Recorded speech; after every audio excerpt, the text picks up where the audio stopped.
And then they have a protest of Robert De Niro yesterday. He's a fool. He's a broken down fool standing out there, and he got maggot.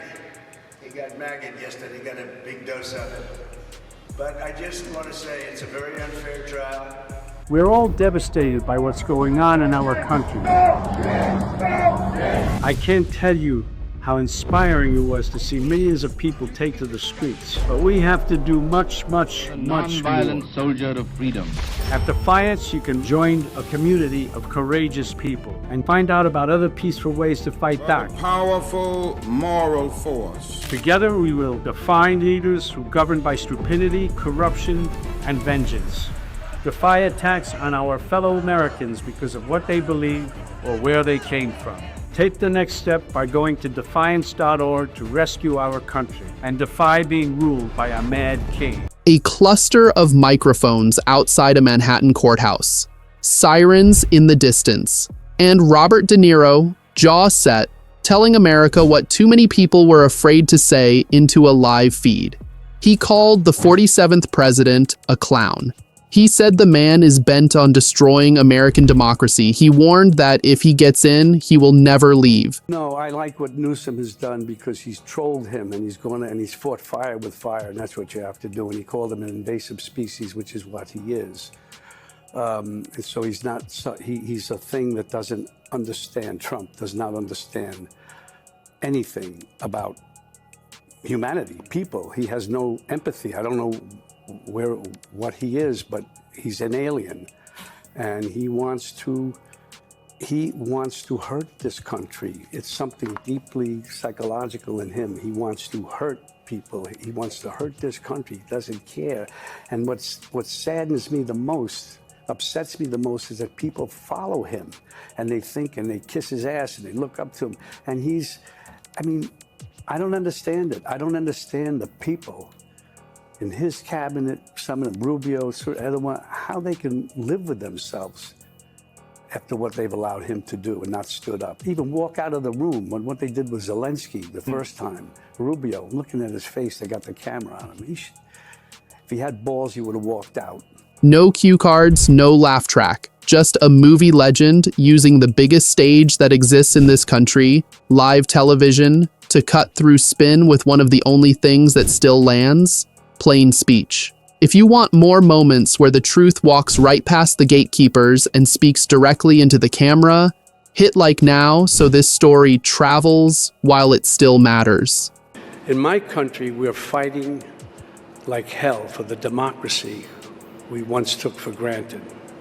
And that affects all of us. That affects all of us here because the arts are democratic. Art is inclusive. It brings people together. Like tonight, art looks for truth. Art embraces diversity. And that's why art is a threat. That's why we are a threat to autocrats and fascists. Subscribe if you support Robert De Niro, and write one quality of De Niro in the comment you like most. I have watched De Niro needle Trump for years, but 2024 was the year it shifted from quips to a mission. That courthouse presser was the tell. No Hollywood gloss, just the city soundtrack, and a camera that kept rolling as he connected the dots the way New Yorkers do, fast and blunt. I mean, he's so blatantly stupid. He's a punk, he's a dog, he's a pig, he's a con, a artist, a mutt who doesn't know what he's talking about, doesn't do his homework, doesn't care, thinks he's gaming society, doesn't pay his taxes. He's an idiot. Colin Powell said it best. He's a national disaster. He's an embarrassment to this country. It makes me so angry that this country has gotten to this point, that this fool, this bozo, has wound up where he has. The words were not pretty, which is exactly why they worked. Live TV rewards, honesty that sounds like it came from a stomach, not a pollster. You could hear car horns under the sentences. You could see the press scrum tilt closer. The clip played all day because it did not need a narrator to explain the stakes. The actor was not selling a movie.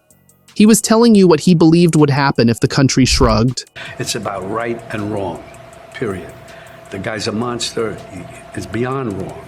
It's almost like he wants to do the most horrible things that he can think of in order to get a rise out of us. I don't know what it is, but he's been doing it, and it's scary. That urgency carried into the chairs where he has always been most dangerous to a fragile ego. Late night and daytime, the places you cannot fully control. When De Niro sat across from a network host in March of that year and the conversation turned to the 47th president, the censors had to work overtime. The profanity got bleeped. The meaning did not. He called the man a malignant narcissist. The original No Kings protest was 250 years ago. Americans decided they didn't want to live under the rule of King George III. They declared their independence and fought a bloody war for democracy.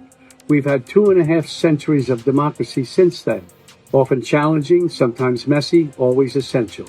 And we've fought in 2 world wars to preserve it. Now we have a would-be king who wants to take it away, King Donald I. Fuck that. We're rising up again this time, non-violently, raising our voices to declare no kings. I'm Robert De Niro, asking you to stand up and be counted in the nationwide No Kings protest on October 18th. Visit nokings.org to find, volunteer, or host a protest near you. We're all in this together, indivisible, with liberty and justice for all.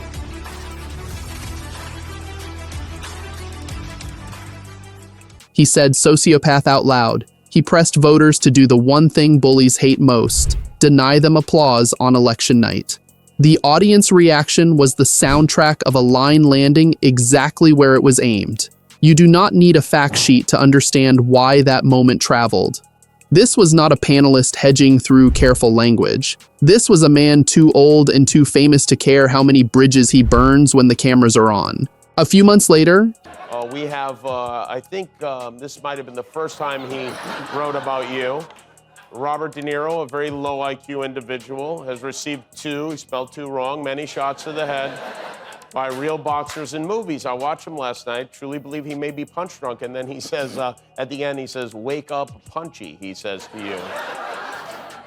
And that's not the only time, and he moved over to Truth Social. Robert De Niro, whose acting talents have greatly diminished with his reputation now shot, must even use a teleprompter for his foul and disgusting language. So disrespectful to our country. Now, in all fairness to the former president, is that true? Do you have to use a teleprompter when speaking about President Trump? Or are you able to just kind of riff on your thoughts on him?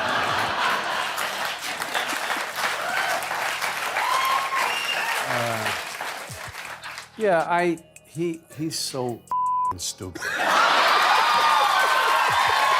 he walked into daytime and the bleeps returned. That is its own kind of evidence. You do not censor a segment because the substance is weak. You censor because the guest refuses to launder his sentences for Family Hour. He was not hiding behind euphemism. He was trying to wake people up before the next sleepwalk through a choice that will outlive everyone on that set. The guy is a total monster. And anybody, I don't understand it. I guess they get behind that kind of logic. They want to fuck with people, screw them, because they're unhappy about something. He's such a mean, nasty, hateful person. I never play him as an actor. The hosts leaned forward. The crowd made that strange sound that is half gasp and half laugh. Again, the clip spread because daytime is supposed to be safe, and suddenly it sounded like midnight. The truth is, De Niro has been training for this confrontation in public since long before the courthouse and the bleeps. He practiced first by picking up someone else's face. The guy is a total monster. And anybody, I don't understand it. I guess they get behind that kind of logic. They want to fuck with people, screw them, because they're unhappy about something. He's such a mean, nasty, hateful person. I never play him as an actor because I can't see any good in him. Nothing. Nothing at all. Nothing redeemable in him. And we have to, and whoever the people are who want to vote for him, and there look like intelligent people around there, for some reason, it can't be. It cannot be. If he wins the election, You won't be on the show anymore. He'll come looking for me. There'll be things that happen that none of us can imagine. When Saturday Night Live needed a Robert Mueller who could stare down a camera and say nothing and have it mean everything, they handed it to De Niro. He did the opposite of what he does in the movies. No explosions, no speeches, just a presence. The joke in those cold opens was not a silly catchphrase. It was the simple idea that the evidence had been in front of everyone the whole time, much of it provided in daylight by the man himself. It hit because the performance was a mirror. He is a malignant narcissist. He's a socio-psychopath. He's created some new language as far as describing somebody in his mental condition. It's so frightening and scary, and he's dangerous. Live TV is merciless. It shows you what a room believes in the moment it hears a line. Those rooms believed that a serious man staring into a camera could do more damage to a con than a dozen one-liners. Of course, the line that will never die came years earlier, on a stage where live TV runs hot and the suits always pray for boring. He stepped up to the mic at a major awards show and detonated the two words that launched 1,000 panels. If we were to make a bet, do we as a country, you and I are sitting here 5 years down the road, is this country more together or further apart? I don't know. Maybe some miraculous things will happen, where even Trump will do something that's surprising. I don't think so, but you never know. I'll even then say, okay, I give you that, but I just don't think so. I spent a lot of time along the Rust Belt in Kentucky, in places that where people put all of their hope in this president, and their livelihood depends on his success. Right.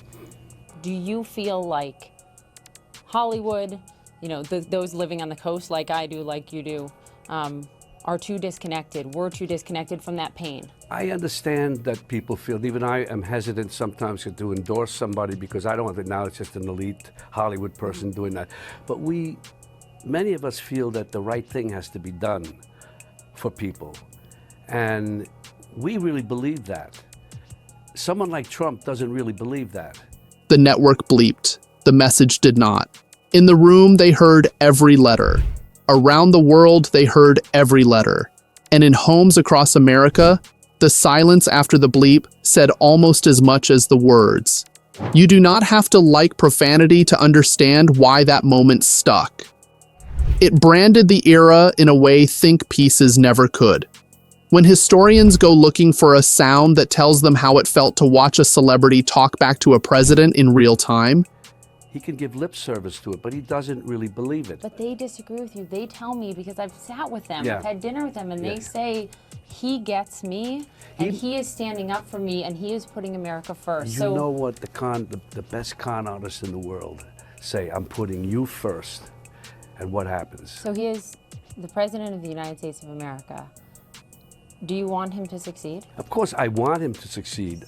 I don't believe that he will. The number one piece of legislation you would like to see him support? The DACA is one. Okay. So if he works with Congress, signs DACA legislation to get dreamers to stay here, you will be hopeful? Yeah, because his action will have spoken louder than his big mouth and words, because all he does is open his mouth and yell, talk, and insult people, and put them down. You can't do anything. That's inexcusable. What we have here is a denial of truth all over the place, and even the speech that he made after is insane. It's just insane, and I'm very, very concerned about it. I think we all are. It's insane. So that's why I felt I had to do something, say something about it, to go on record. America's Philistine president has had himself appointed head of one of our premier cultural institutions. He has cut funding and support to the arts, humanities, and education. And now he has announced a 100% tariff on films produced outside the U.S. Let that sink in for a minute. You can't put a price on creativity, but apparently you can put a tariff on it. Of course, this is unacceptable. all these attacks are unacceptable. And this isn't just an American problem, it's a global one. Unlike a film, we can't just all sit back and watch. We have to act, and we have to act now. Without violence, but with great passion and determination. It's time for everyone who cares about liberty to organize, to protest, and when there are elections, of course, to vote. Vote. They will find that clip. It was reckless. It was raw. It was accurate to the mood. Here is what I admire about De Niro in this lane. He is not trying to be a pundit. He is not citing precedent or crafting metaphors to impress a writing staff. He is trying to talk to you like you are his neighbor on the stoop and the city is about to do something stupid. You can hear all those New York decades in how he chooses words. Short, sharp, repeatable. Beside all that, this is my neighborhood, downtown New York City. I grew up here and feel at home in these streets. I feel comfortable. The Twin Towers fell just over here, just over there. This part of the city was like a ghost town. But we vowed we would not allow terrorists to change our way of life. And we started the Tribeca Festival to bring people back. I love this city. I love this city. I don't want to destroy it. Donald Trump wants to destroy not only the city, but the country, and eventually he could destroy the world. But we vowed we would not allow terrorists. I owe this city a lot. And that's why it's so weird that Donald Trump is just across the street. Because he doesn't belong in my city. I don't know where he belongs, but he surely doesn't belong here. That is why so many of his moments stick in a feed built to forget. A clown, never leave, nothing redeemable. Those are the kinds of phrases you can run into a text thread without context and still make your point. The other reason these appearances land is that De Niro pays attention to the way television actually works. He understands that it is not about one segment. It is about the rhythm of a media day. You say it outside a courthouse in the morning to set the tone. We have to do this. We have to go through the motions. Symbolically, it means something. It's a taint on his presidency, more than a taint. It's a stain, one that he deeply deserves. So, yes, we will go through it and take our chances. We have to take our chances no matter what. He's going to try and use it, that he got ahead of it, he beat it like a gangster. I beat the rap, I beat them like the Teflon Don, but he has to take that punishment. He has to pay the consequences. You say it in a chair at night to bring the energy back after the headlines have done their muddy work. You let daytime show you getting bleeped to prove that even soft formats are waking up. Then, when the world is drowning in noise, you do the simplest thing. You go very quiet and let silence do half the job.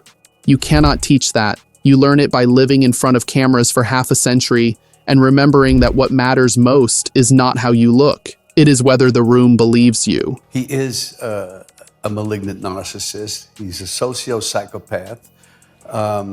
He's created some new language as far as describing somebody in his mental condition.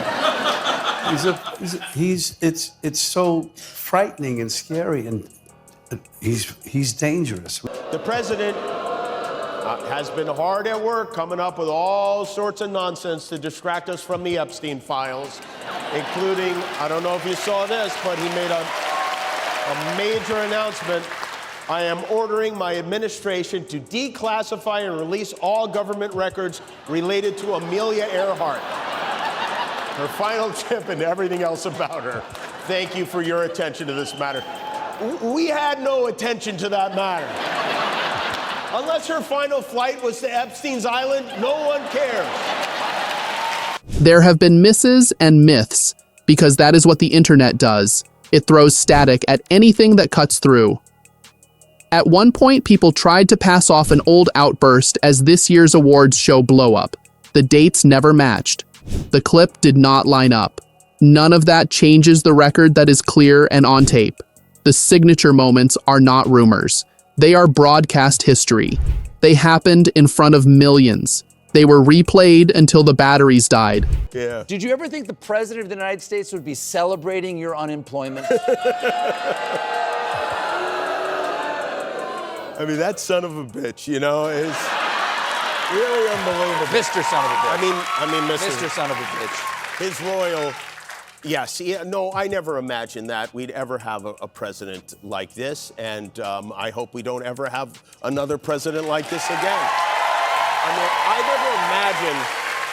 I never even imagined there would ever be a situation in which the president of our country was celebrating hundreds of Americans losing their jobs. There's somebody who took pleasure in that. That, to me, is the absolute opposite of what a leader of this country is supposed to be.